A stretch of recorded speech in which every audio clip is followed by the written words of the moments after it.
Hello, everybody, and welcome to Super Podcast Action Committee, episode 180. Andrew Eisen here, along with Zachary Knight. Hello, Zachary. Hello, everybody. Sorry, How you doing? I just ate dinner, so I've got phlegminess going. I'm doing all right. I played Faster Than Light, which I happen to have in my Steam account, and I don't remember buying it. I must have acquired it through a Humble Bundle or something. So Probably. I've got it too, and I think I got it from a Humble Bundle. Yeah. And so, for those of you who don't know, Faster Than Light is a kind of a spaceship strategy sim. Essentially, you are a spaceship that has the vital plans that the Resistance needs to stave off the... actually, I think you work for the government and the rebels are the bad guys. I'm not really sure who is the bad guy, but anyway, you have the important thing that you need to race across the universe with and get it to your buddies at the far end of the galaxy, while the rebels or whoever it is chase you from behind. So you have to keep ahead of the bad guys, and fight every ship that you come across and hire crew and buy new weapons and outfit your ship so that you're prepared for probably a boss battle at the other end of the galaxy. Cool game, nice setup, well done. Here's the problem. There is no skill involved. Actually, that's unfair. Let me rephrase that. Your success is completely independent of your skill. It does not matter how good you are at this game. If luck is not on your side, you will not make it. And that bothers me. Every time I have died... So it's like a roguelike in that sense, where, with roguelikes, there's really... you could be the most skillful player there is, but all it takes is one lucky hit from a monster to kill you and start you over again. The same idea. There's, at least so far as I've seen, there isn't really anyone in here who can completely one-shot you unless you are really low on health. Your hull takes 30 hits, and you have shields, and you can bolster that. So, I mean, unless you're going into a fight with one health, no one's really going to one-shot you. The problem is,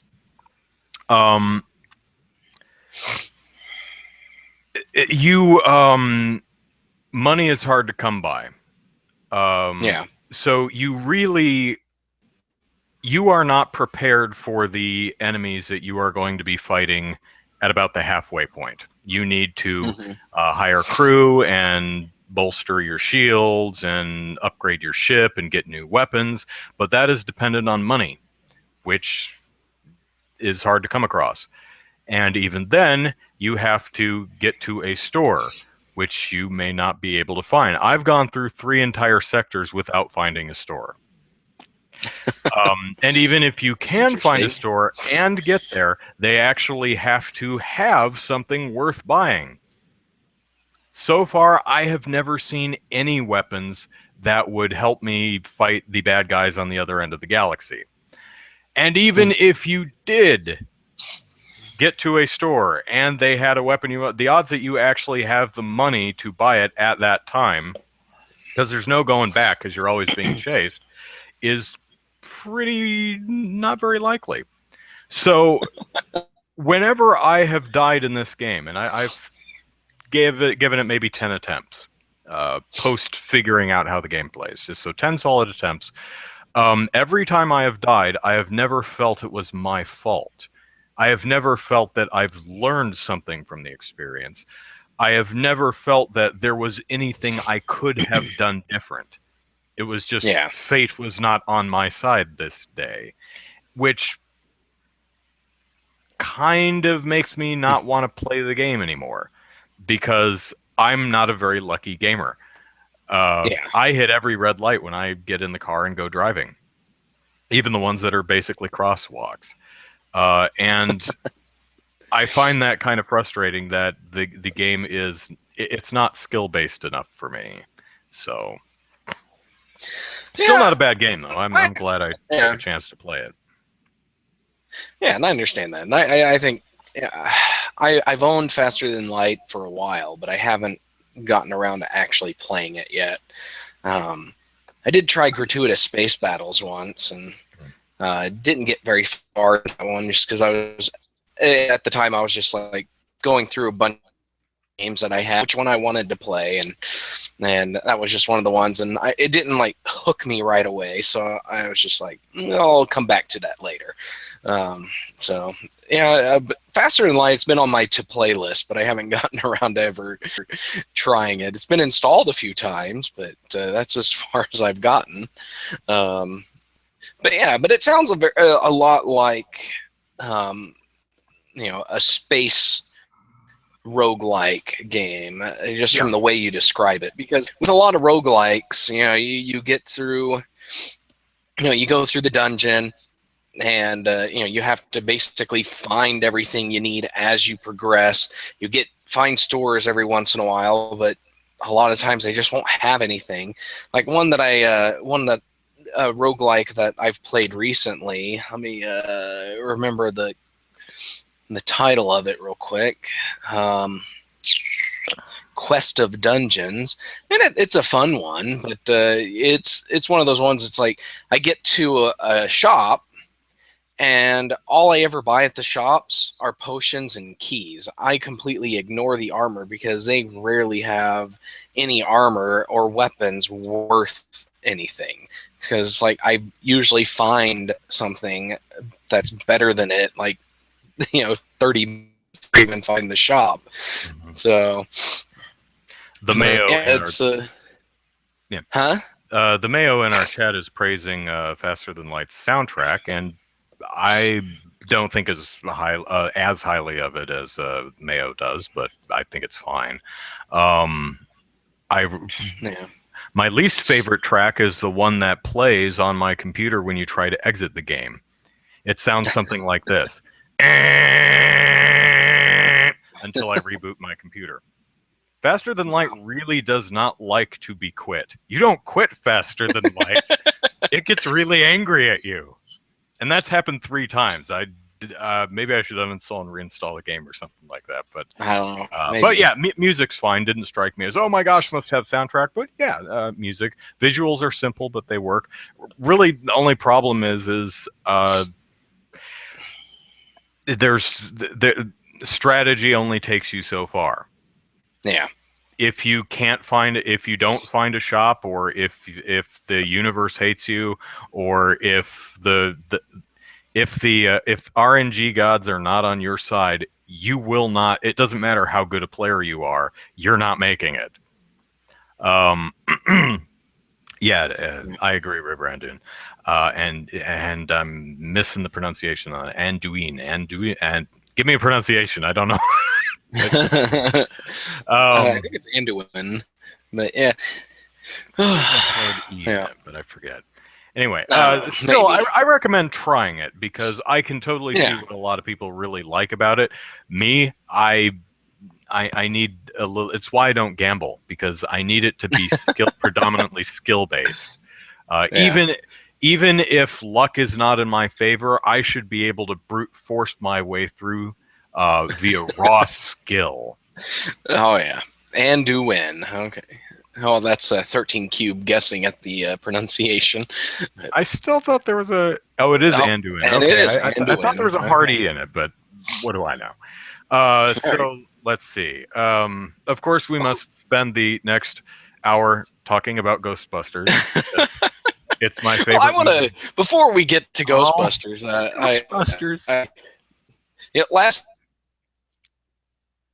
I think through the trying and I remember, like, when I first got it in one of the earliest Humble Bundles, and the description of it sounded great, because I'm a big fan of Lost Vikings on the Super Nintendo. It's one of my top favorite games there, and it's a for those who haven't played The Lost Vikings, you really should. But and I believe Blizzard actually offers it for free on the PC. So I think I'd have to double check that. I remember I remember downloading it from them. But the way Lost Viking works is you have 3 Vikings, and the entire level is a puzzle, and you have to use the skills of all 3 Vikings to get the 3 of you to the end of the level. And each Viking, like there's one that runs and jumps and rams stuff with his head. Another guy has a shield that he can use. He blocks projectiles. You can use it as a platform to get you up on the higher areas, and also he can glide with it, which is really weird because it's not very big, and he's a pretty big guy. And then the last guy has a sword and a bow and arrow that he uses to attack, and so you got to use the combination of these 3 guys to get through the level. And when I first heard about trying, I was like, oh, this is cool. Somebody making basically an updated version of The Lost Vikings. And then I downloaded, installed it, and found out that no, that's not what it is at all. It plays somewhat similar, but it's not. The levels aren't really puzzles so much. The only and they're basically a linear level, and the only going off the sides and trying to really use the character's abilities is to find extra experience and potions and things like that, and so it's not quite the same because all 3 characters are basically one character. They at the very beginning of the game, they all get merged into the same character, and you can just kind of switch them out as you play. And so you could get through much of a level just playing as one guy. Every once in a while, you have to switch to another one to get past, use the wizard to make a box or 2 that you can stack, or the thief to swing across a gap or something like that. But it's not quite as strategic as Lost Vikings was, and that's something that kind of made me sad. But now that I'm replaying it, I'm finding it. I've given time. I know what to expect, and I'm actually enjoying it more. So. Proto Man Dan asked if I've played the cave, and I have not. I played the demo. Yeah, but trying, it's pretty good. I'm hoping to get through all 3 of them over the next few weeks, but we'll see how that goes because I've got tons. I don't have a whole lot of time. In fact, today, instead of playing video games, I was building a play set for my kids. So. Give them something to play outside so that they leave you alone for they leave me alone to play a game. But yeah. Yeah. So now we can talk about Ghostbusters. Yay! So you saw the trailer, right? Yeah, I did. Okay, what'd you think? Well, I don't know if it's just they tried to jam a whole bunch of comedy into the trailer, but it seems to unless the pacing of the actual movie and the comedy is a little more spread out, it seems like they're focusing a whole lot on the comedy aspect of the Ghostbusters franchise. Whereas the first movie, yes, it was a comedy. There was good, funny bits in there, but it wasn't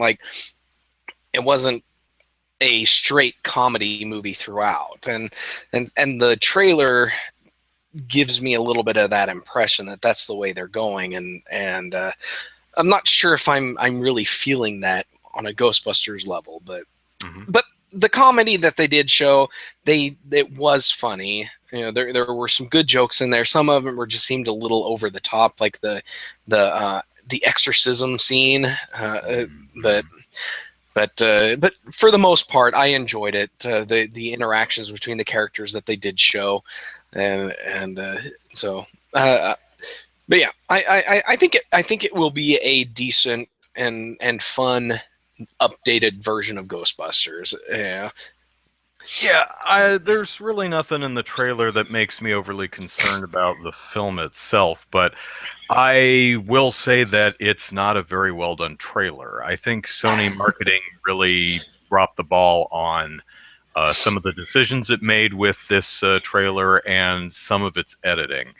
Um, One enormous problem I feel are the title cards at the beginning of the trailer that say something along the lines of 30 years ago, 4 scientists saved New York, and now a new team will answer the call. And of course, the fanboys and all of us are like, Winston wasn't a scientist, so 3 scientists.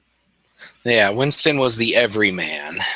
Uh, Which is where all due respect to Winston, he's my favorite character, but Winston's awesome. Character.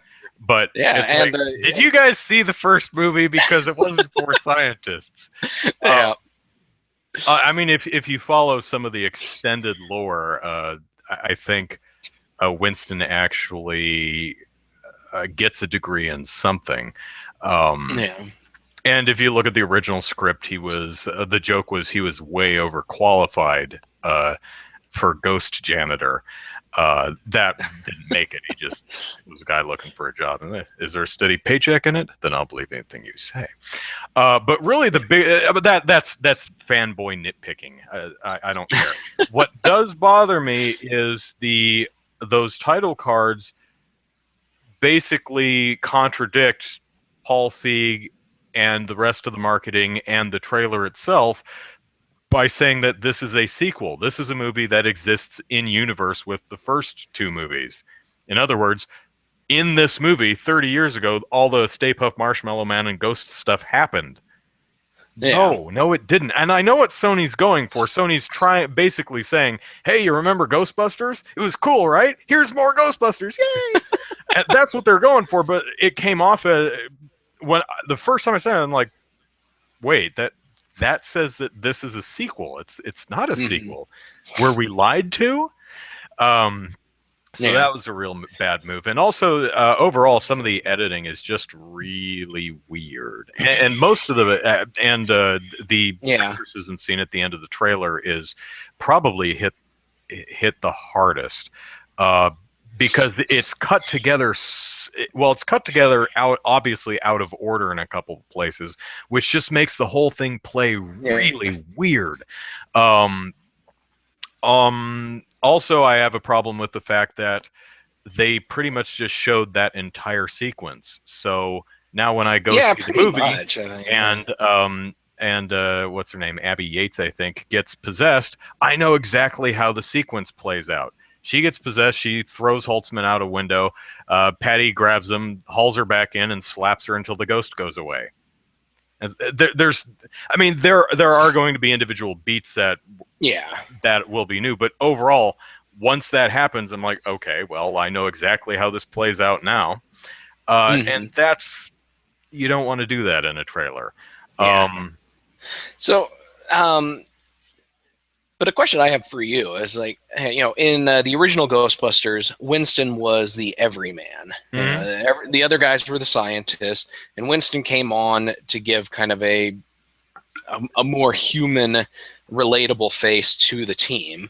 And what are your thoughts on the black character once again being the everyman in this? Instead of being an actual scientist, she's a subway person. I works in the subway.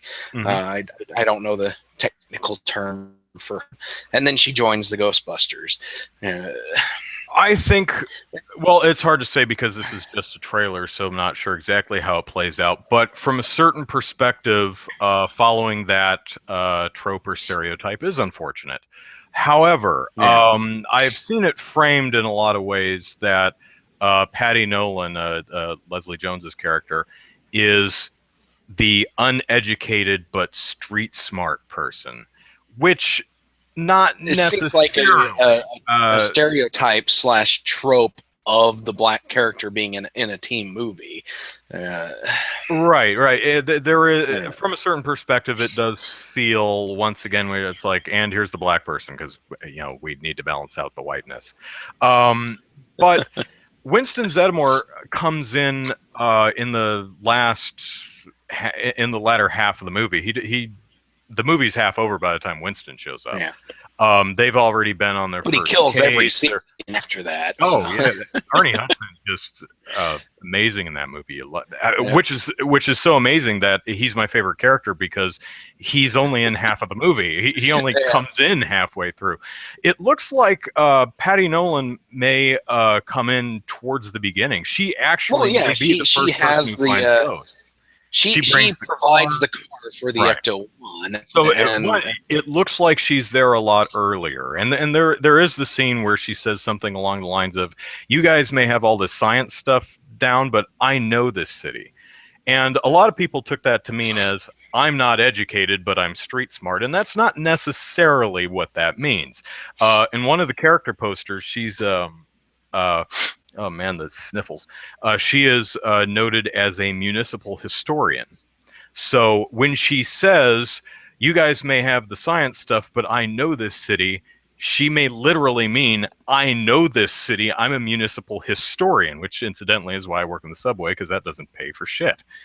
So she may actually be highly educated, just in a different field. Yeah. So it maybe we'll see. But they don't play that at all in the trailer. And we were talking about Ernie Hudson as Winston Zeddemore, but IO9 or was it IO9? But one of them had the original Ghostbusters trailer, like the 1984 first trailer, and yeah, it was pretty crap too. And I watched it, and Ernie Hudson doesn't even get a name drop because when it goes to the casting call at the end of the trailer, he's not in there. Yeah, it's like they get everybody else except for Janine and Ernie Hudson, or Janine and Zed. I forget who played Janine. But and Ernie Hudson, and they get everybody else but those two. Very sad.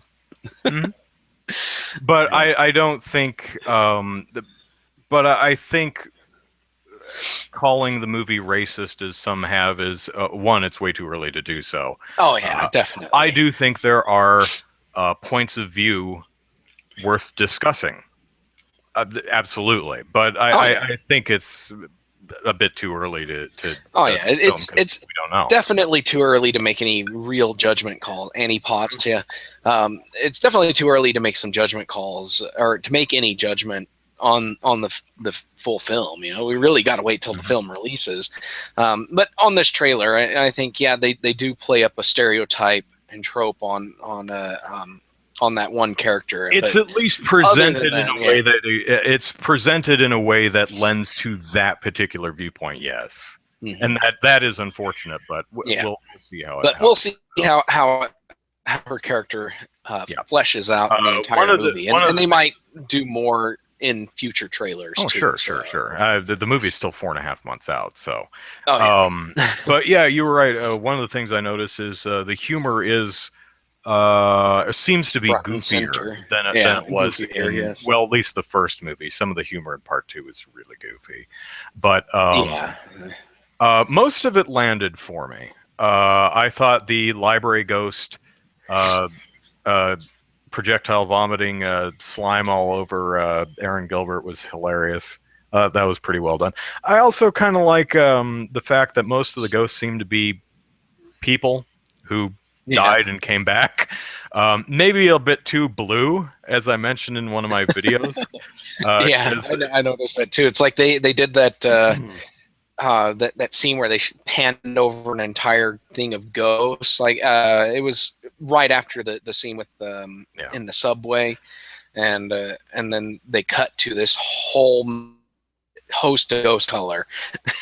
All blue. And it's fine. Not necessarily a deal breaker, just something I noticed. And I think the trailer also probably shows too much of what is probably the big ending sequence of the film. It's like Times Square, all the ghosts through it.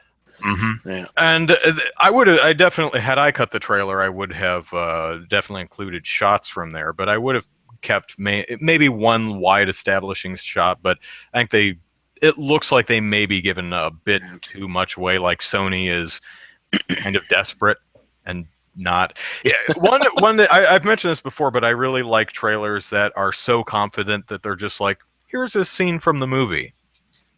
We're just going to give you a scene from the movie because the movie's awesome. We can just show you a scene. And I'm thinking maybe the scene with them approaching the library ghost would have worked. Just show that whole scene that ends with her vomiting slime all over Aaron and Ghostbusters. I'd be like, yeah, I'm sold. And I love Holtzman, Kate McKinnon's character, sitting there kind of nervously eating Pringles in that scene. That character is really wacky. I'm really interested to see her because they took Ernie Hunt's. Golly, now I'm trying to I'm forgetting all. Spangler and taking Spangler, dialing him up to 10. You know. Well. What it seems like with that character. Well, Egon was kind of a 0 as far as personality. I mean, he was definitely. She's filling the role insofar as the engineer who built the engineer tech guy. Yeah. But her personality is completely different. Oh yeah, these guys. Yeah, there's not really a one-to-one relationship between these new Ghostbusters and the originals. Although her hair does kind of remind me of Egon's hair in the cartoon. Oh yeah, yes it does. The cartoon definitely. That cartoon hair was wild. Yeah, but most of the humor worked for me. The part where she's goofing around and has the wig and hat on, and then it's like it's too much. The hat's too much. Is it the wig or the hat?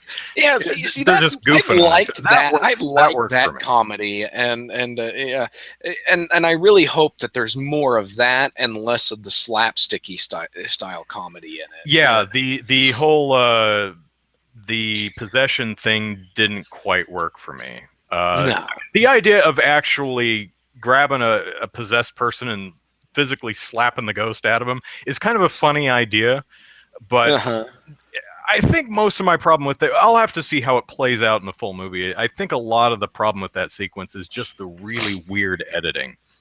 For example, the ending of that scene has her slapping Abby, and the ghost clearly leaves. And then the power of Patty compels you, and then backhands her again. I'm like, why are you... The ghost clearly left. Well, I mean, clearly, visibly left.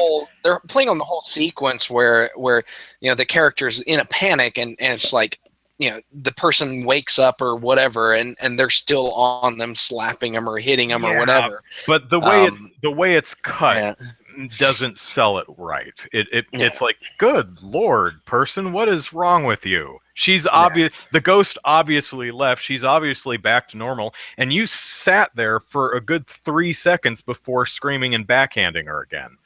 And again, it's kind of a funny idea to literally slap a ghost out of somebody, but I'm gonna say it's probably just the wonky way it's edited. And someone in this chat mentioned earlier, yes, I've seen 2 different fan recuts of this trailer, and both of them are a marked improvement.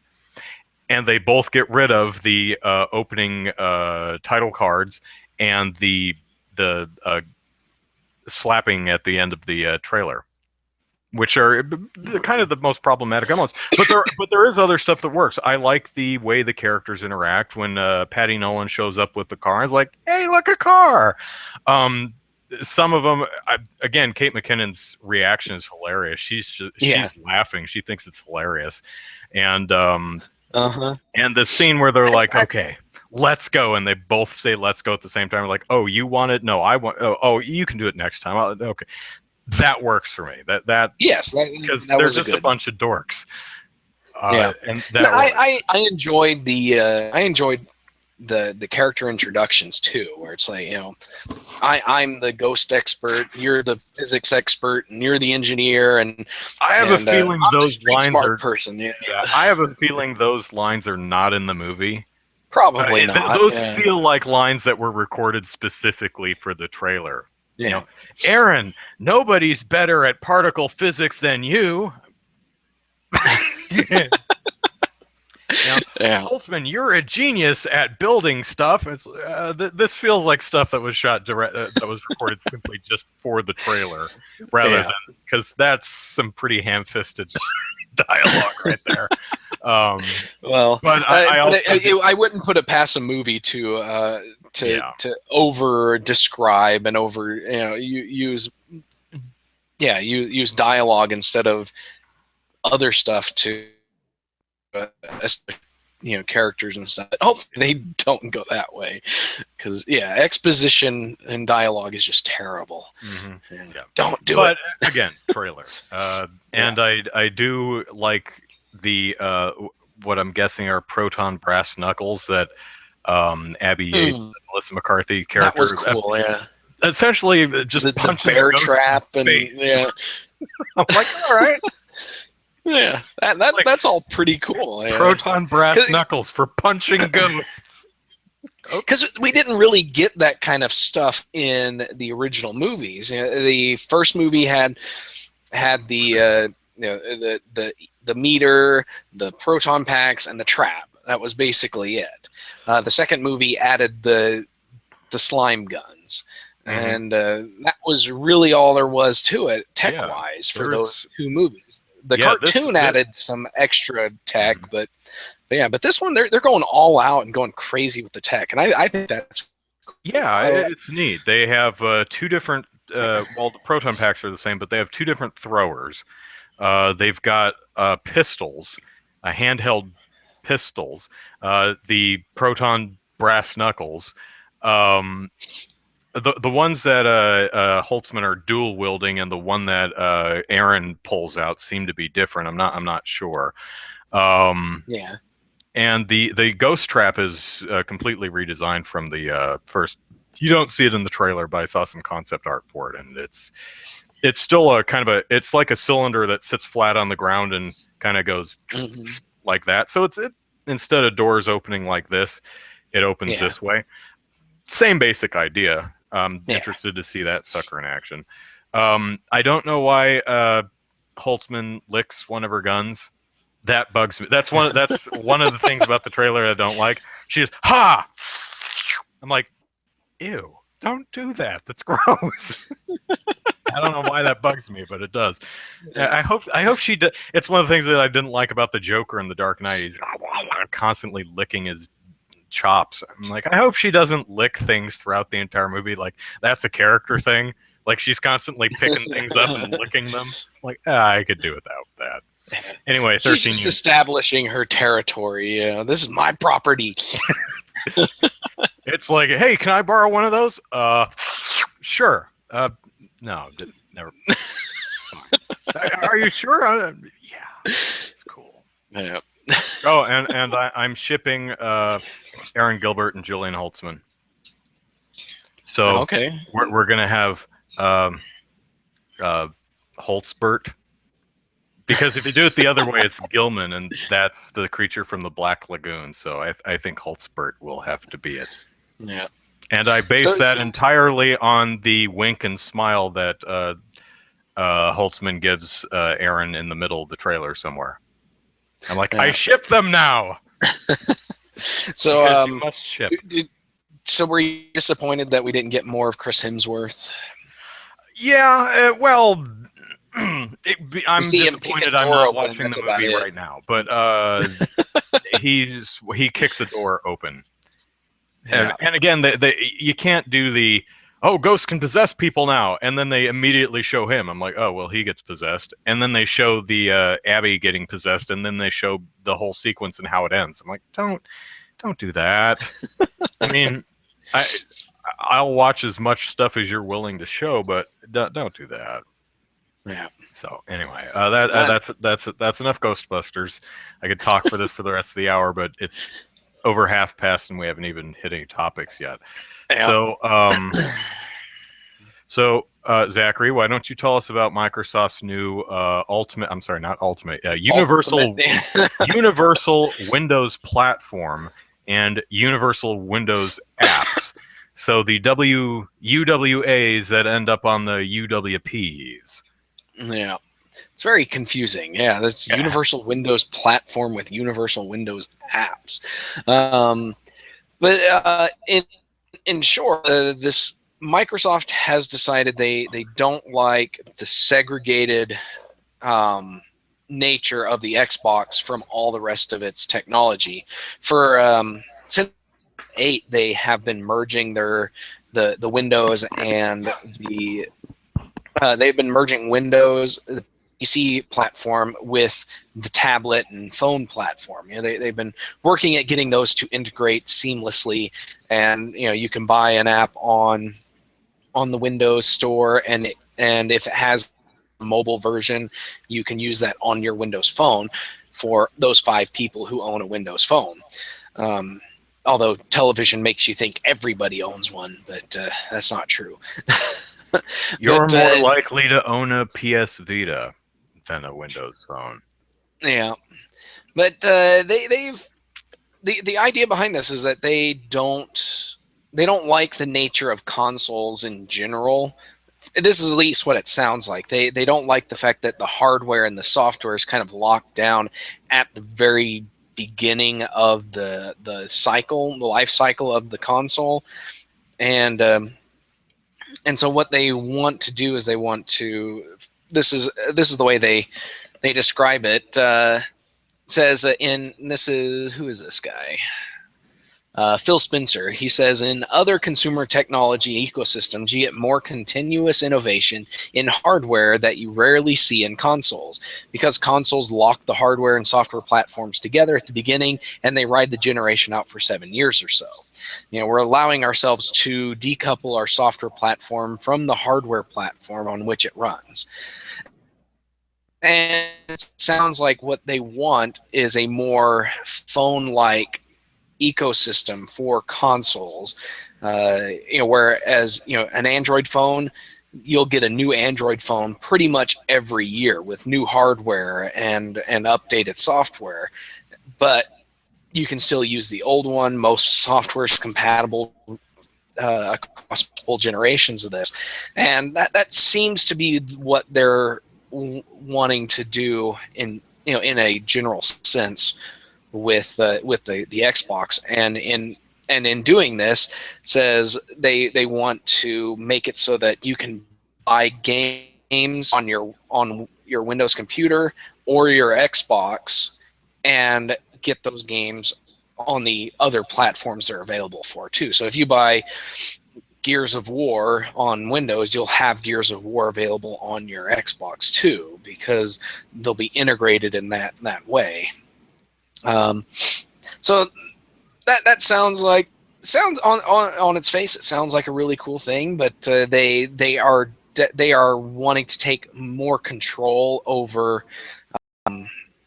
the actual ecosystem itself. Like, you have to use their libraries and everything. You have to release on their store in order to take advantage of all this stuff. If you want to do this, you can't. I guess you can't do it from Steam. You have to actually buy it on the UWA service and in order to take advantage of all this stuff. If you get it on Steam, you won't have any of that. That's what it sounds like anyways. Well, but Gears of War developer Tim Sweeney is not too happy with this. Yeah. Let's see. We got a good quote here, or just general discussion. He says that in his article, or in our article, it says that Sweeney lays out that it's bad news for PC game developers, in that the UWP is the most aggressive move by Microsoft has ever made, and that it's the first step in locking down the consumer PC ecosystem. And the way he describes it is that Microsoft is wanting to turn Windows into an exclusive platform, where like the iPhone is, where because with the iPhone, if you phone, you have to install it through iTunes. If you don't, you can't get it on there. With Android, though, you can go through Google Play, you can go through the Humble Bundle, you can go through Amazon, you can go through multiple services to sell and release your game on an Android phone. And so Microsoft doesn't really, the way Sweeney lays it out, it says that Microsoft just doesn't like that anymore, and they want to take more control over the PC ecosystem, so that one, they can get their cut on every software sold on their service or on their operating system, and two, lay out specific development guidelines for all this software. And as Laxter points out, from all known information, that seems to they seem to have, as he described, as Laxter says, gimped it. So what are your thoughts? Well, I agree with the Mayo that I remember games for Windows Live, and it was so bad even Microsoft killed it. And to put that in perspective, Ubisoft has not killed Uplay, and EA has not killed Origin. But games for Windows Live was so bad that Microsoft killed it. So have they learned their lesson? Are they going to do it right this time, or are we going to have the same problem? The most interesting thing about this for me, because I'm a console gamer, is the idea of changing the idea of a console that you buy and it's the same thing for 5, 6, 7 years until the next console comes out. That's part of what, forgive me for phrasing this as if I speak for all console owners, but that's part of what console owners like about consoles.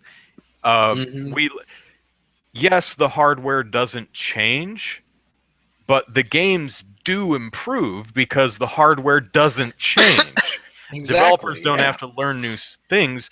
They get better and better and better at the same hardware configuration. I mean, look at some of the later PS3 games and compare them to the launch day PS3 games.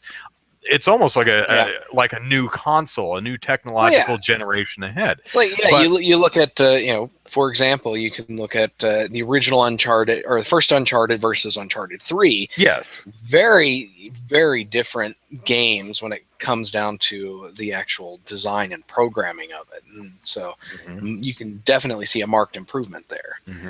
And Uncharted 1 was mid PS3. So, I mean, you look at some of the original things that came out, and wow.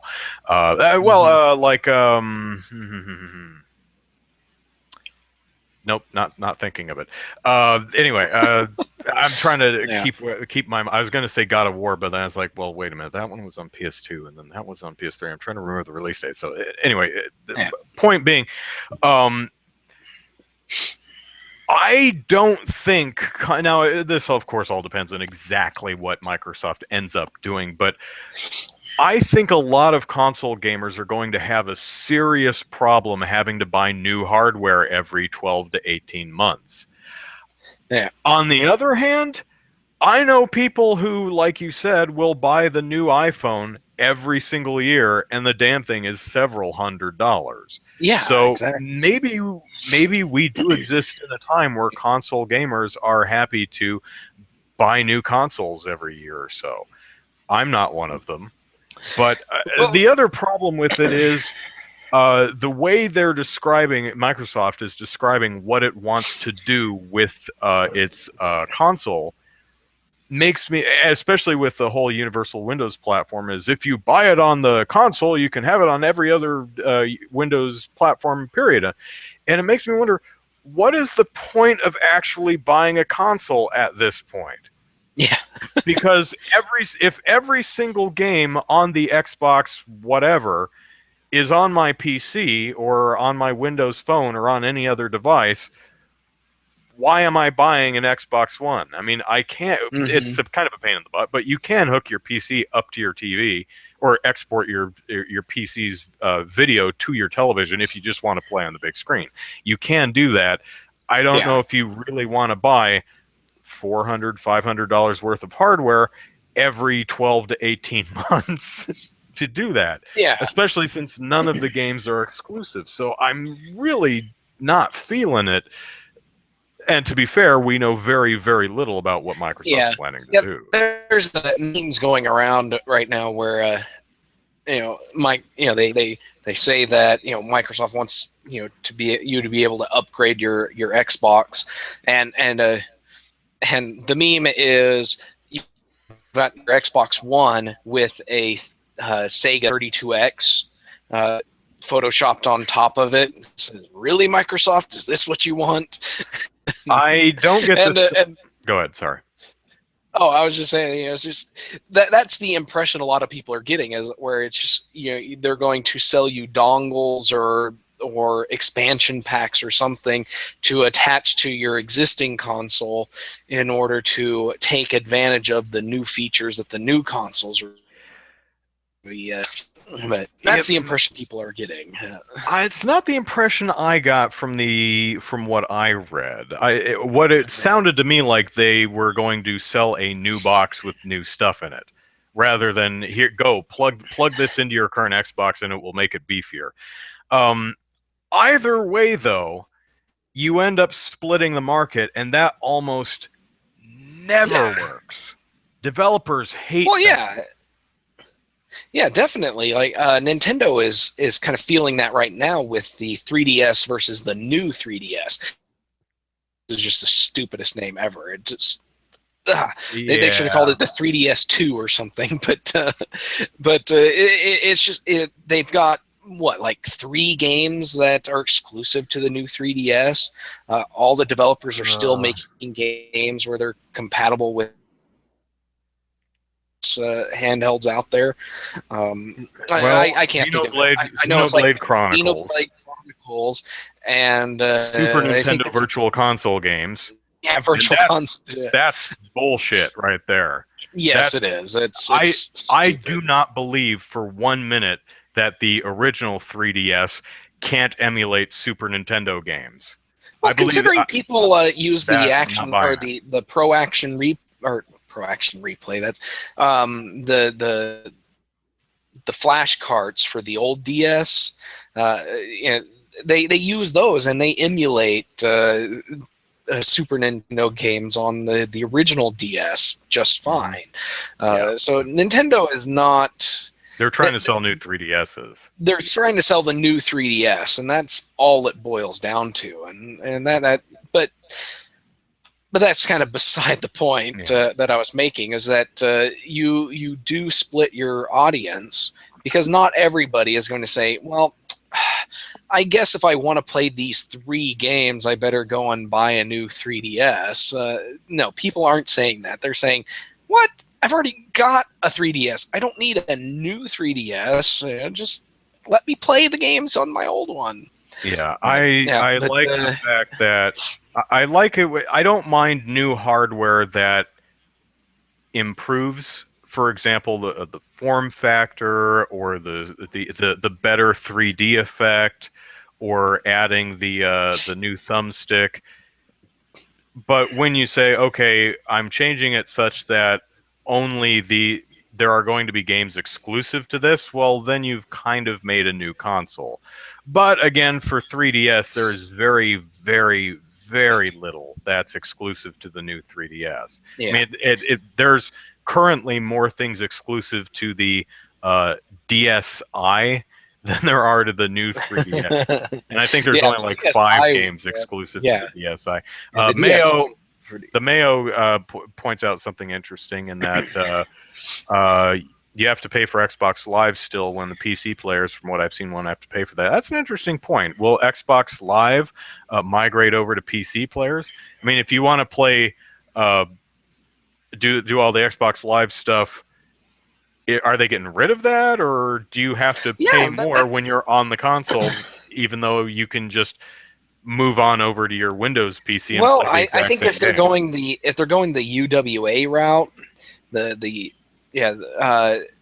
I think they could theoretically create an Xbox Live for Windows, and if these UWA games want to have online multiplayer, they have to go through Xbox Live, and then Microsoft could charge a premium for PC users. PC users are going to hate that, and they're probably going to be really mad and do whatever they can to get around it. But I think Microsoft could do that in this case. And games for gold, as Next Gen Vixen points out. Yeah, games for gold. The River Anduin points out, or says, better not jinx it, Nintendo might release NX as brand spanking new Nintendo console 2016. And that's funny, but I just had the most horrible thought.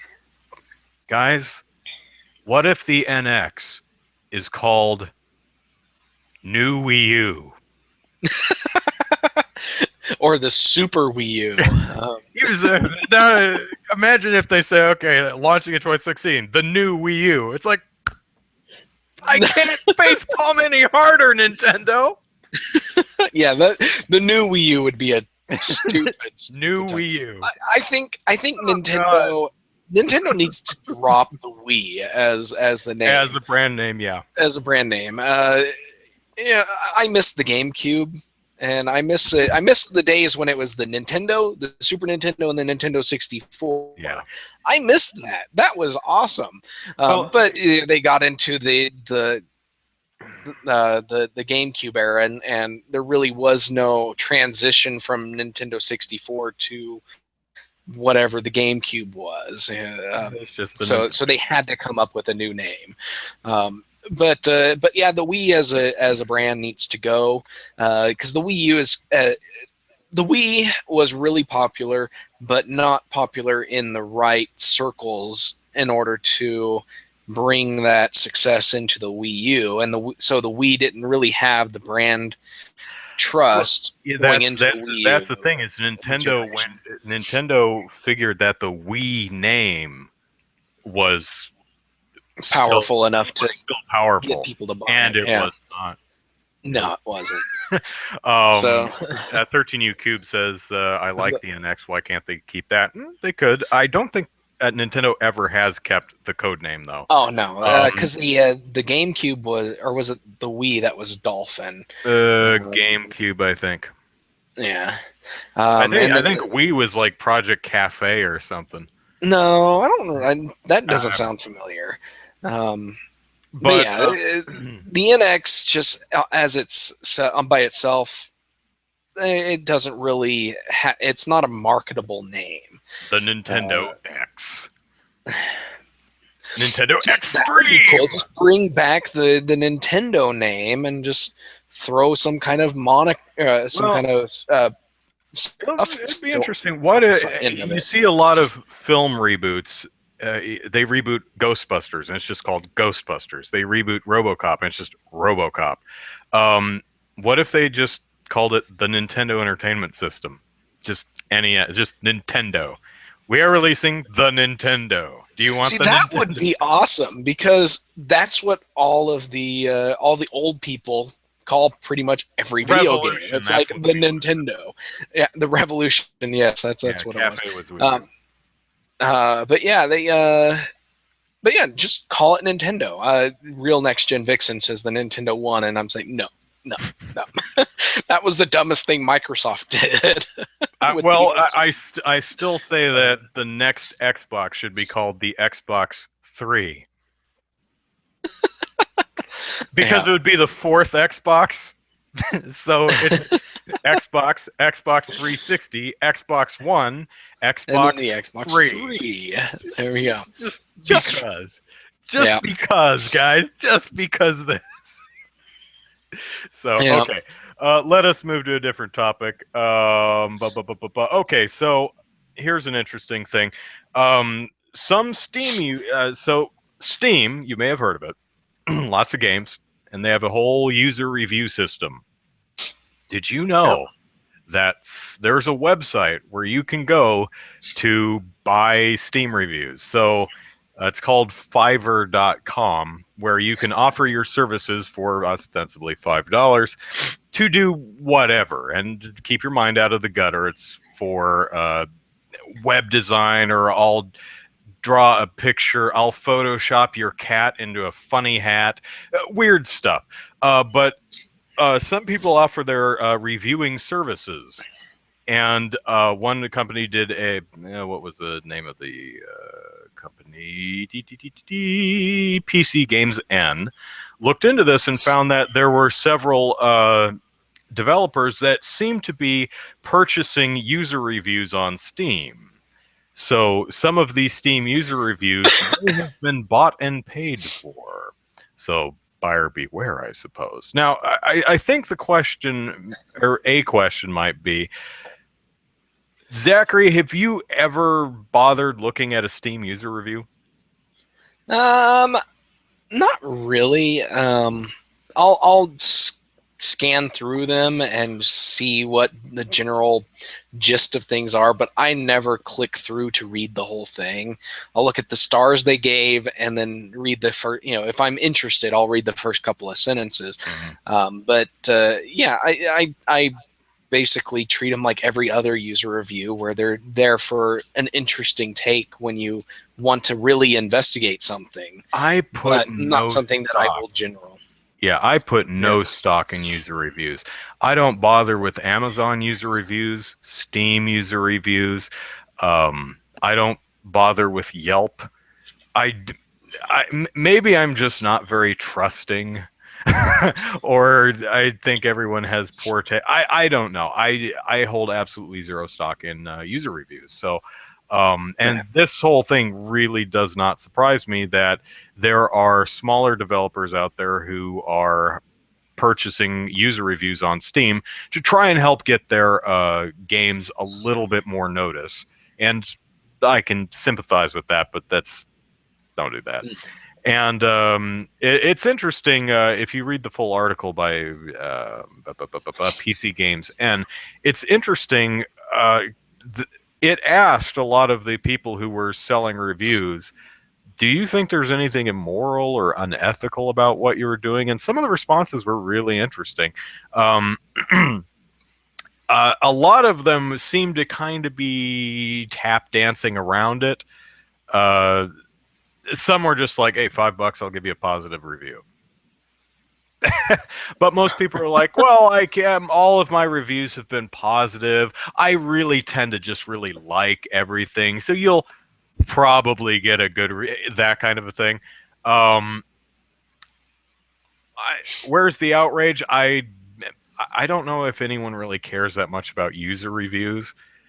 Now, if these were professional, if these were the major enthusiast sites, the IGN, GameSpot, Kotaku, Staples, all of those who had found out that their reviews were bought and paid for by developers. Oh boy. Yeah, well, the Mayo brings up something that he goes by the mostly positive, mostly negative, where at the very top of the Steam listing, it gives, instead of like showing the average of the stars or whatever, it says this review gets mostly positive, or this game gets mostly positive reviews, or this game gets mostly negative reviews, or and then there's something that's kind of that we really can't make a judgment call either way.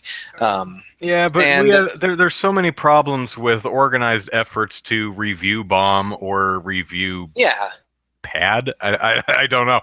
I don't even look at the user reviews on Metacritic.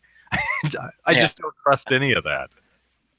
But what I was getting at is that if a game developer says, well, crap, my game mostly negative, that means fewer are going to buy my game. Well, what if I go to Fiverr.com and spend $100, buy 20 good positive reviews, and bump that up into mostly positive? Then I'll sell more. They're using it as a marketing tactic, and it's a deceptive one too, because these people likely will not have played the game or are not giving a real genuine review in order to bump that up, and that's where the whatever outrage is out there, that's where that outrage is that these developers are participating in deceptive marketing tactics to sell more of their game. Mm-hmm. So now if Valve had a program where well, I'm glad they don't, because then you just push out people who don't have money. But if there was a way to buy visibility, kind of like promoting your posts on Facebook, I guess, that's not unethical, I don't think. But the problem with Yeah. those types of services is big established companies can afford to do that. As if I were a small indie developer, I couldn't afford to do that. So, Yeah. and we gamers would lose out, because the only thing we'd ever see are the people who could afford to purchase visibility. So, yeah, not a fan of these Well, the practices. real next gen Vixen says that they thought user reviews affect Steam Greenlight, and no, user reviews don't. Greenlight is impacted by the yes, I want it, I don't. Yeah, Really, from based on my understanding of Greenlight, the up and down votes really don't matter in the grand scheme of things when it comes down to Valve accepting your game onto Steam. They do have some weight, but I've seen games that have like 2,000 positive votes and 200 negative votes still waiting to get on Steam, while a game that has 1,000 positive votes and 2,000 negative votes make it onto Steam. There's no real correlation between positive votes on Steam Greenlight and actually getting accepted. And reviews, I don't even think you can review games on Greenlight until I wouldn't think so, because most of the stuff on Greenlight is not something you can actually play. It's like a pitch or a trailer.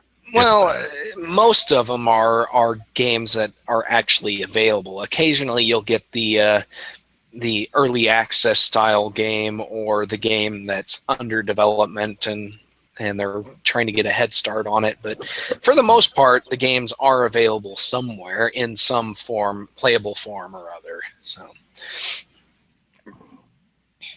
but yeah, if you want to browse user reviews looking for delightful nuggets of wit to entertain yourself with, that's certainly a valid way to pass your time, because there have been some very funny user reviews, either from people who, well, English isn't their first language, or maybe it is, they're just not very good at communicating their thoughts in the written word, or other people who are just really, really angry at something. For example, I devoured with relish all of the written reviews and video reviews I could find of the Twilight movies. I've never seen the Twilight movies, nor have I read the books, but I so love the reviews. just watching people say, I've seen reviews of people doing video reviews where they just drink the entire time, like they're using alcohol to burn the movie from their minds, and they get. It's hilarious. Yeah. I like the Twilight films simply for the wonderful reviews that they spawn. Anyway, let us move on to one final topic before we get out of here, and that is something that Matthew, one of our readers at Game Politics, asked us to talk about, and that is several companies, have decided not to have booths at E3 this year. Electronic Arts is having its own event across the street, but it's not. Its games will be there. It's having its own event across the street, but it will not have a booth there this year. Then Activision Blizzard said it's not going to have a presence on the show floor. And just a couple of days ago, both Disney and Wargaming announced that they will not have booths at E3. Has Wargaming ever had a booth at E3? I think they had one last year. Okay, Wargaming was quoted as saying something along the lines of, "It's just we're a mobile games developer. E3 is not really the best place for us," which makes sense. I'm like, have you ever been at E3? But so I wouldn't consider Wargaming a major company. So that's three major companies: EA and Activision, and then Disney and Wargaming are not having booths.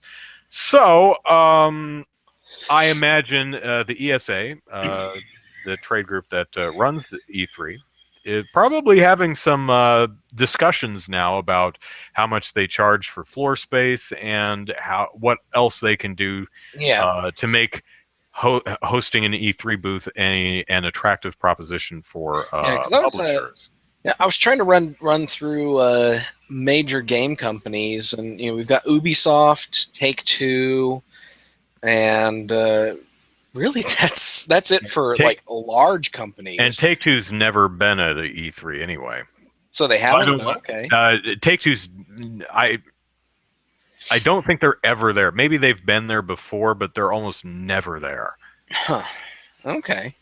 Well, then yeah. So that leaves Ubisoft. And I guess this doesn't preclude mean that EA and Activision aren't going to have presentations. They will have press presence. Their conference, game. yeah. They will have a presence there. Absolutely. They're Yeah. just not having a booth there. Yeah. And then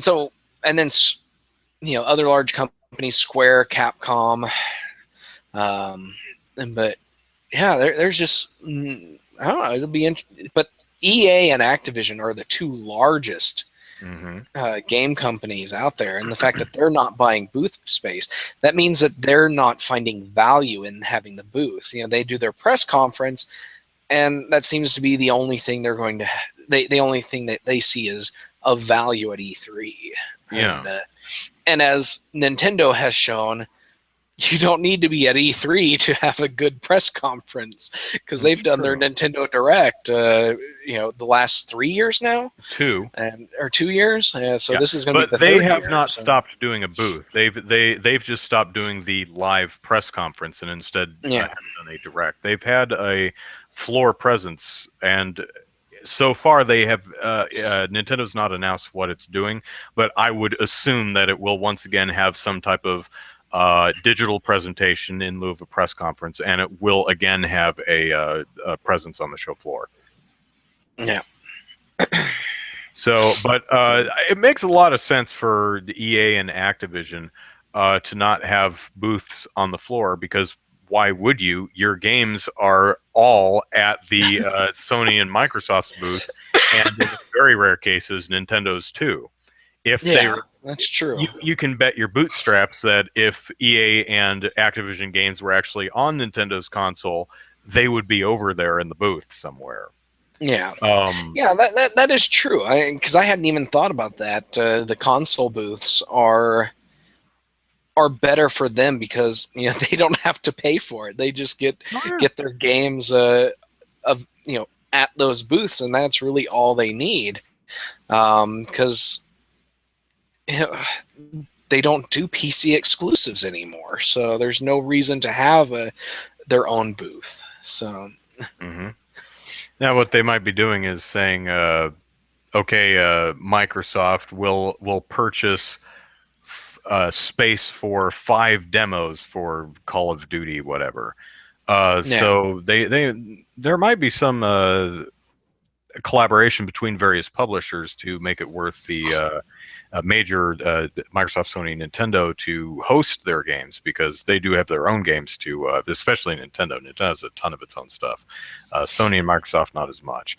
But some people have floated by the idea that perhaps E3 should open up at least one day for the public. What do you think about that? It's an interesting idea, but I don't see how that would encourage EA, Activision, etc., to buy booth space. I think the idea is more along the lines of ticket sales for ESA to make. So making money for the ESA when booth space is not being sold as well. Well, that could be for ESA. But then again, you've got the problem of if you build it, they will come. If there aren't booths for people to go to, why would they buy tickets to go there? Yeah. So we've got to keep that in mind. But with the major consoles being there, and a good chunk of major developers, then there's still a lot for the public to be interested in and going to see at E3, but that's kind of a that's plugging a leak rather than fixing the whole issue. Yeah. So. Now, now there's no way any of us knows this because we're not privy to ESA's financials. I have no idea how much they spend on E3. I have no idea how much they make. Yeah. I have no idea how much EA, Activision, Disney, and Wargaming not having booths affects their bottom line. I mean, that could lose them $1 million. But if they bring in $6 million, it's not that big a deal. But what does your gut tell you? How in panic mode do you think ESA is right now? Do you think they're, oh my God, we better do something? Or do they not care? Or is it more in the middle of, all right, we need to sit down and talk about stuff? I think they're not in a panic, that's for sure. Mm-hmm. But they do care because, like I've said multiple times already, EA and Activision are the two largest game companies in the U.S.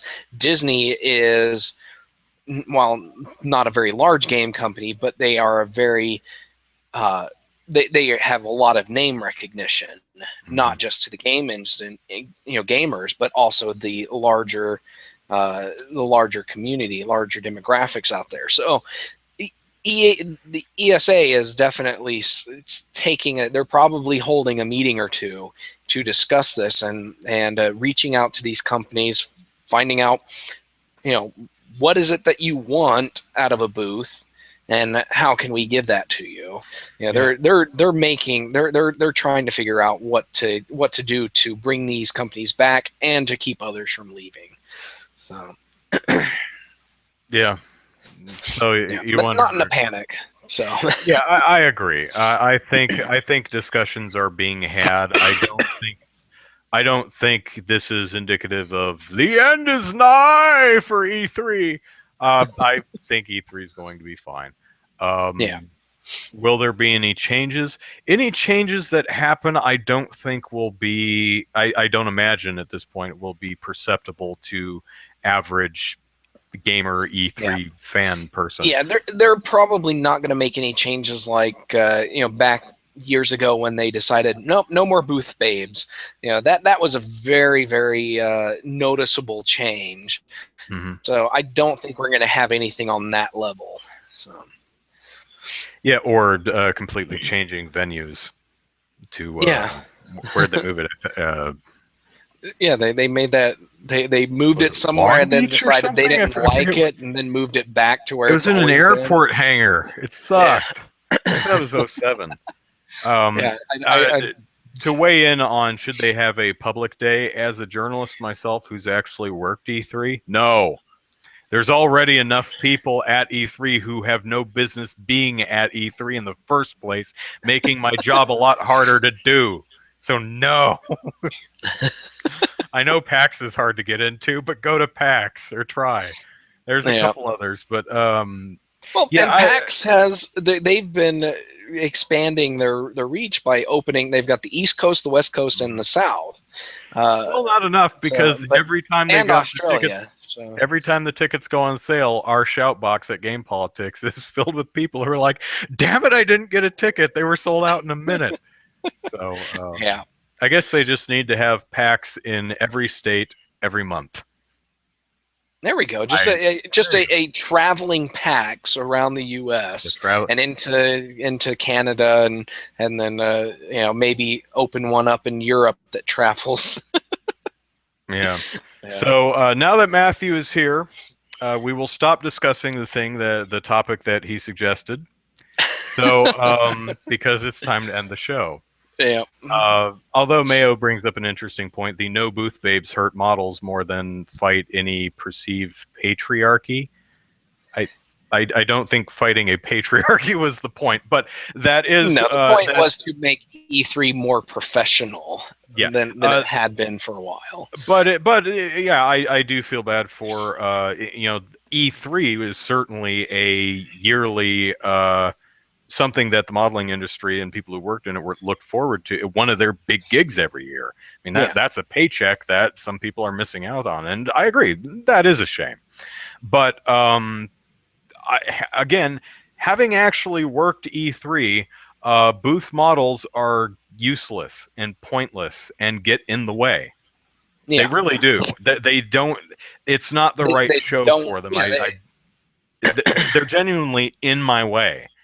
Yeah, because they typically they don't know the game. They were hired like the week before, or 2 weeks before, whatever. They don't know the games. They're not somebody you can talk to and find out what the company is doing, and that's kind of it. And I remember I went to basically GDC Austin at the time. It was the writers or game writers conference or whatever, but they had back in 2006 I went to this, and they had a floor with all the booths and everything, and there was this one booth with booth babes in it, and it was just the booth and 2 girls in kind of camo bikinis holding replica assault weapons or military rifles or whatever, and that no attention.